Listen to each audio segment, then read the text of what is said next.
सच्चाई में अगर बगावत है तो समझो हम भी बागी हैं। एंकर प्रेम कुमार के साथ देखिए डीएस दादा हजूर न्यूज। हम दिखाते हैं सच्चाई की प्रत्येक खबर। सब्सक्राइब अवश्य कर लें डीएस दादा हजूर न्यूज। आइए दिखाते हैं अपने रिपोर्टर की एक खास रिपोर्ट।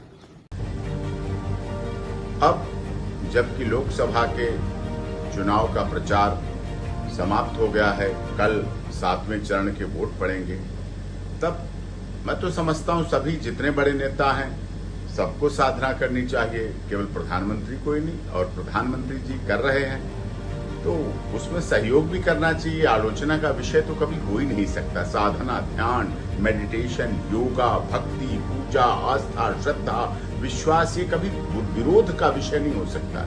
करते सभी हैं, करते सभी लोग हैं। कोई सुबह पूजा करके आता है, कोई शाम को करता है, किसी तरह से करता है। तरीके अलग हो सकते हैं, विधि विधान अलग हो सकता है, लेकिन इसमें विरोध करने की बात नहीं है। और जहां कमरे के अंदर घर पे करने की बात है, प्रधानमंत्री जी हैं, देश के माननीय हैं, पूरा देश उनका घर है।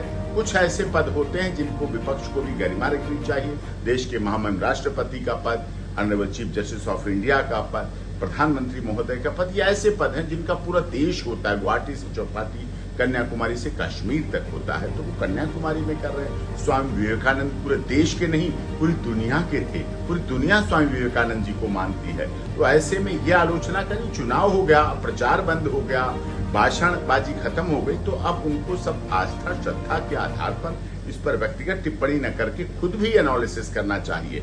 खुद भी ये बातें करना चाहिए कि हाँ, किस तरह से हम एनालिसिस करें, क्या हमने गलत कहा, क्या हमने सही किया, कितना गलत कहा, कितना सही कहा, कितना अधिक ज्यादा कह दिया, ये सब चीजें हैं। विषय गंभीर विषय है। देश के लोकतंत्र के बड़े राजनेता हैं, चाहे पक्ष हो चाहे विपक्ष हो, उनको इस पर ध्यान करके निजी आलोचनाओं से सदैव सभी राजनेताओं को बचना चाहिए और उस पर अपनी व्यक्तिगत टीका टिप्पणी नहीं करना चाहिए।